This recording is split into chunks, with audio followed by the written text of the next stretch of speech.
pré-candidato ao governo do Distrito Federal pelo Partido Novo, um empresário que está na sua primeira filiação política e também na sua primeira candidatura já ao governo de Brasília. Alexandre, seja muito bem-vindo à redação do... Eu que agradeço, é um prazer estar aqui, muito importante para mim estar aqui dentro do Destaque. Conheço bastante o trabalho que vocês vêm fazendo, né? Tanto aqui no Distrito Federal como lá desde 2006 em São Paulo, então é uma honra estar aqui com vocês. Bacana. Alexandre, vamos conversar um pouquinho assim sobre essa tua chegada nova, como uma pessoa nova na política, num partido já chamado Novo, com uma proposta para a população, não é, de afastar o eleitor dessa velha política, não é? Como é que você pretende cativar o eleitor, sendo uma pessoa nova na política, sem ter tido ainda experiência política? Como é que você pretende trazer esse eleitorado para o seu lado? A gente vai cativar o eleitor expondo os nossos propósitos, né? O que a gente defende é que a política seja feita em cima de propósitos e valores, como já foi algum tempo atrás, né? Infelizmente, nos últimos anos, a gente viu a nossa política ir para um caminho de interesses individuais, enriquecimentos pessoais. A gente precisa fazer uma política realmente de propósitos e valores, e é isso que a gente tem para mostrar para o eleitor, e é assim que a gente pretende cativar. Outro fator relevante é as redes sociais, a gente aposta muito nisso. O Novo é o maior partido digital do Brasil. É como uma startup, ele tem 2 anos e meio e já tem mais seguidores no Facebook, por exemplo, do que PT, PSDB e todos os outros partidos tradicionais. A procura na rede social pode se reverter em voto na urna? Claro, é mídia. Certamente pode. Assim, a gente depende, na verdade é um caminho, a rede social é um caminho para se chegar nas pessoas. O que importa é a mensagem, é o conteúdo, é o propósito que está por trás dele. Como é que você pretende ter apoio para aprovar suas propostas sem trabalhar com essa troca de cargos, essas indicações políticas que já estão tão sacramentadas na política brasileira? A gente não consegue ter um governo eficiente justamente por conta dessas negociatas. Então a gente não pode ficar refém dessa situação. E a velha política fica falando justamente é o que eles querem vender, que não dá para a gente governar sem ser refém de uma Câmara Legislativa. A gente precisa acabar com essas negociações. Então, tentando responder aqui de forma mais completa a sua pergunta, a gente precisa ter um novo arranjo político. Um arranjo político que não prejudique a gestão pública. Esse novo arranjo político, o diálogo dentro das lideranças da democracia, ele é importante. A gente não está aqui falando que a gente vai fazer um governo sozinho. A gente vai fazer um governo com diálogo, inclusive com a Câmara Legislativa. Mas eu não posso colocar em função da Câmara Legislativa algo que é de atribuição do Poder Executivo. Com a Câmara Legislativa, com os deputados que forem eleitos, a gente vai conversar sem distinção. Porque a gente vai querer que essas lideranças, esses eleitos, façam parte de um novo arranjo político pensando no bem da população.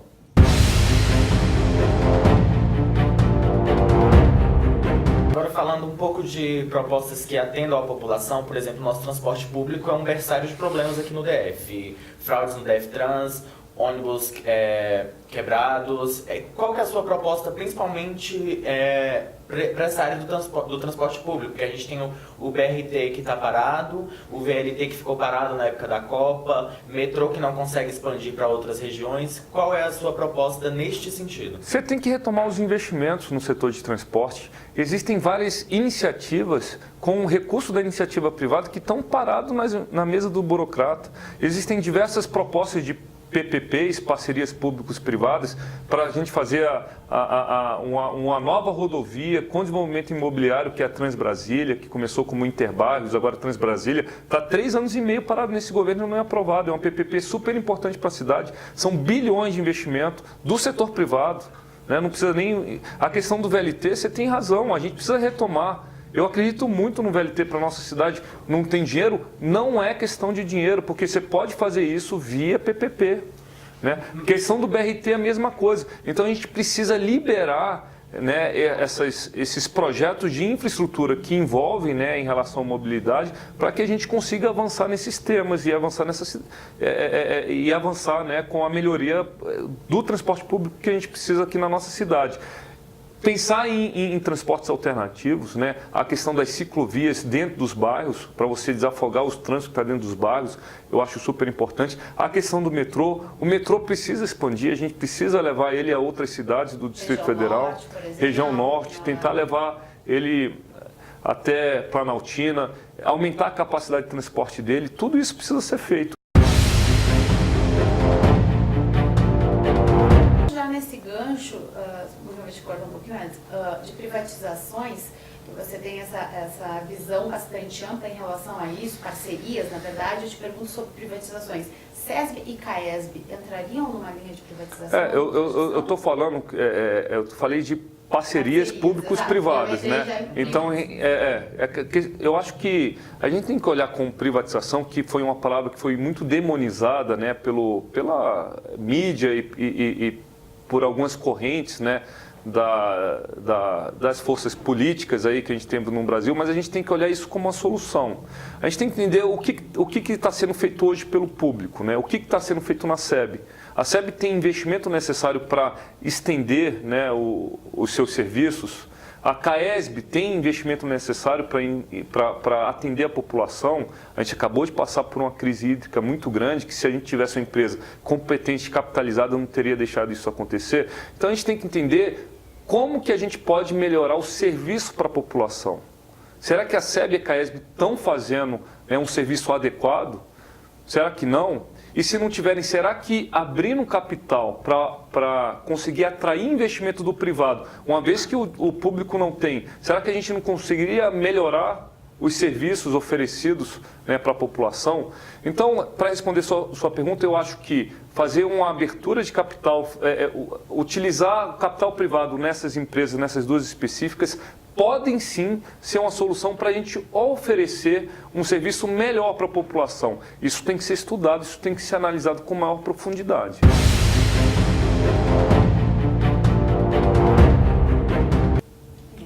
Vamos entrar um pouquinho nessa questão de saúde. Tá? O DF sofre constantemente com a falta de leitos, aparelhos de radioterapia, de quimioterapia, medicamentos. A lista de medicamentos em falta é sempre constante para a população, e a gente teve recentemente a PEC dos gastos públicos implementada. A gente sabe que saúde, segurança na educação, vem recursos federais, não é, para o DF. Como é que você pretende solucionar ou ao menos amenizar esses problemas com essa redução de recursos que ao longo dos anos vem acontecendo, desses repasses para o DF?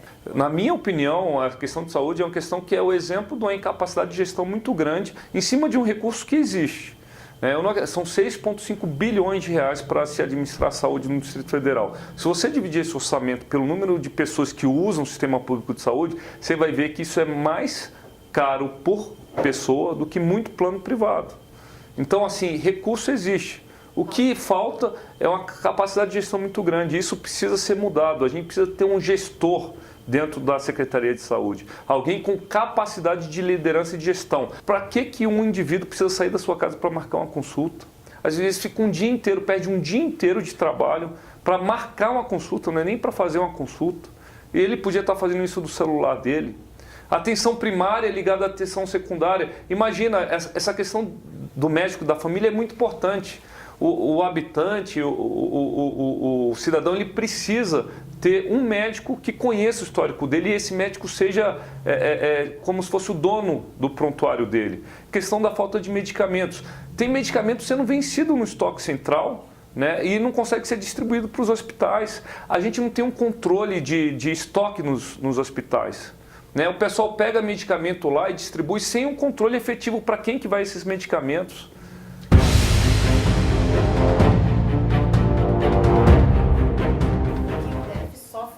A fila nas creches, por exemplo, para crianças de 0 a 4 anos, ultrapassa mais de 20 mil crianças esperando. É um terrível. Todo ano é um horror sempre a disputa, e não tem creche mesmo com as creches conveniadas que o governo coloca.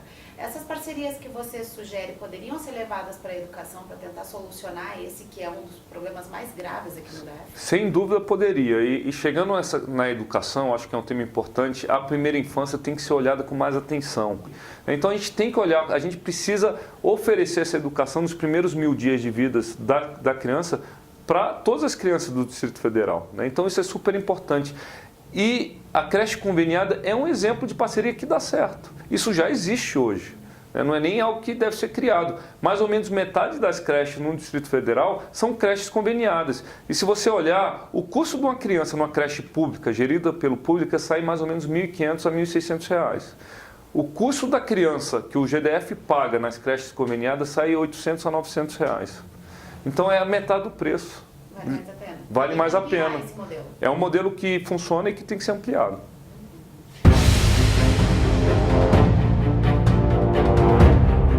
Sobre o centro administrativo que foi inaugurado ainda no governo Agnello e que esse governo não conseguiu dar uma usabilidade para aquela estrutura, você pensa em usar aquilo de alguma forma? Como você pensa em resolver aquele impasse?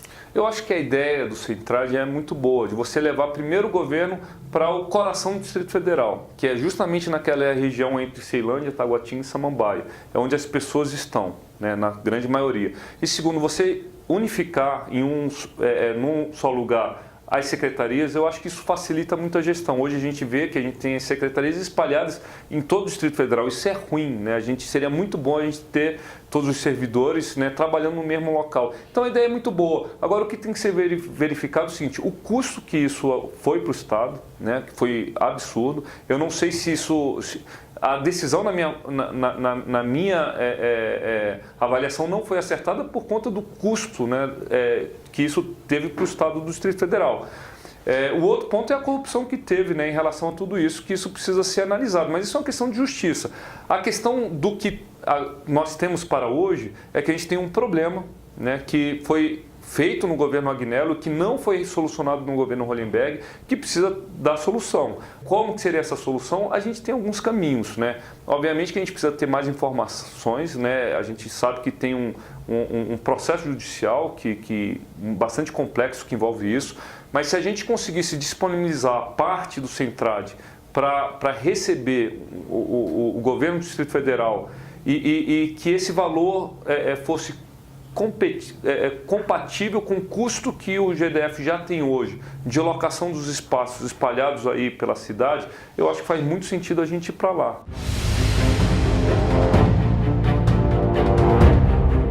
Mensalmente o governo divulga os dados da segurança e a gente tem alguns problemas mais críticos, que são com relação a roubo a ônibus, que sempre dá esses aumentos constantes, e nós temos nesse ano, e já de algum tempo também, registrado um número grande de estupros e feminicídio.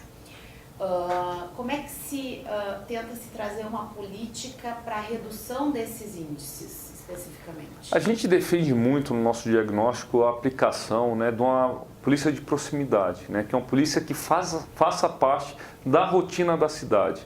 Que ele conheça a cidade, que ele conheça o dono dos restaurantes, o dono da padaria, o dono da farmácia, o ponto de tráfego, porque só assim ele vai conseguir combater de forma mais eficiente os crimes que estão acontecendo nessas cidades, né? Então a gente vê que a polícia de certa forma sumiu nos últimos tempos das regiões que mais carecem de policiais. Se você for pegar a diferença dos índices de criminalidade do plano piloto para as cidades, é absurdo. Enquanto a gente tem aqui uma região de país europeu, no plano piloto, Lago Sul, Lago Norte, a gente tem perto de 0 mortes por 100 mil habitantes. Agora a gente tem esses crimes acontecendo nas cidades todos os dias. A gente tem cidades aqui, você pega do Lago Sul, vai para São Sebastião, é mais de 40 mortes por 100 mil habitantes, que já é considerado estado de guerra, estado de calamidade. Então a gente tem que combater o crime de forma ostensiva onde o crime está acontecendo. Então, né? mais um reforço dessa polícia nas cidades. Um reforço da polícia sendo incentivada, inclusive a polícia tem que ser incentivada, o policial tem que ser incentivado a estar perto do crime.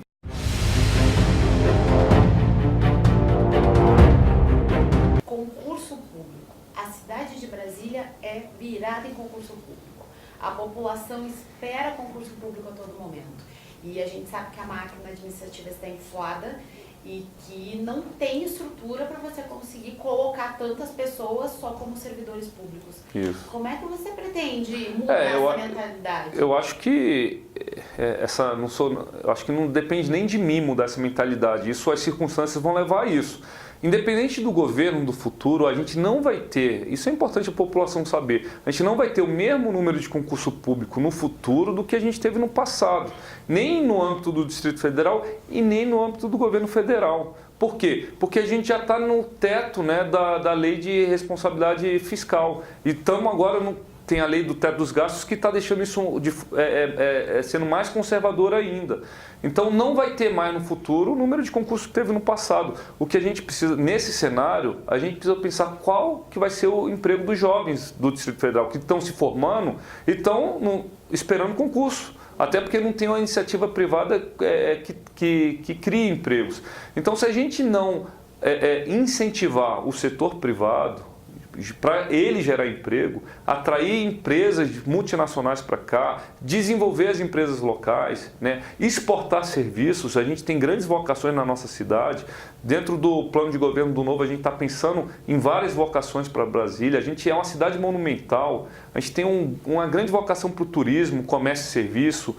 A gente é uma cidade que pode ser um hub logístico para o Brasil inteiro, porque a gente tem um privilégio geográfico aqui. O comércio eletrônico está indo cada vez mais para o digital, então os produtos estão escoando, né, pela logística terrestre e aérea. A gente pode ser um hub aéreo e terrestre aqui. A gente tem uma vocação para o setor de tecnologia. A gente poderia estar exportando tecnologia para o mundo. Já tem diversas empresas de TI, mas poderia ter muito mais.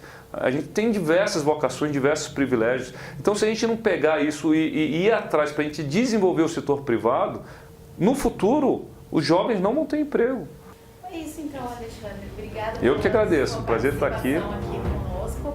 Vamos nos falar bastante nesses próximos meses, com toda certeza, até outubro, início ou final de outubro, não é? Vamos ver como é que vai ser a situação, não é? E tudo isso o leitor vai encontrar aqui no destaque, no nosso impresso e no destaquejornal.com.br.